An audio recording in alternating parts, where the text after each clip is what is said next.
شروع اللہ کے نام سے جو بڑا مہربان نہایت رحم والا ہے۔ ہمیں اس شہر مکہ کی قسم، اور تم اسی شہر میں تو رہتے ہو، اور باپ یعنی آدم اور اس کی اولاد کی قسم کہ ہم نے انسان کو تکلیف کی حالت میں رہنے والا بنایا ہے۔ کیا وہ خیال رکھتا ہے کہ اس پر کوئی قابو نہ پائے گا؟ کہتا ہے کہ میں نے بہت سا مال برباد کر دیا۔ کیا اسے یہ گمان ہے کہ اس کو کسی نے دیکھا نہیں؟ بھلا ہم نے اس کو 2 آنکھیں نہیں دیں، اور زبان اور 2 ہونٹ نہیں دیے؟ یہ چیزیں بھی دیں، اور اس کو خیر و شر کے دونوں رستے بھی دکھا دیے، مگر وہ گھاٹی پر سے ہو کر نہ گزرا۔ اور تم کیا سمجھے کہ گھاٹی کیا ہے؟ کسی کی گردن کا چھڑانا، یا بھوک کے دن کھانا کھلانا، یتیم رشتہ دار کو یا فقیر خاکسار کو۔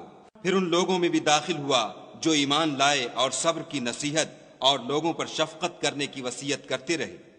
یہی لوگ صاحب سعادت ہیں، اور جنہوں نے ہماری آیتوں کو نہ مانا وہ بدبخت ہیں۔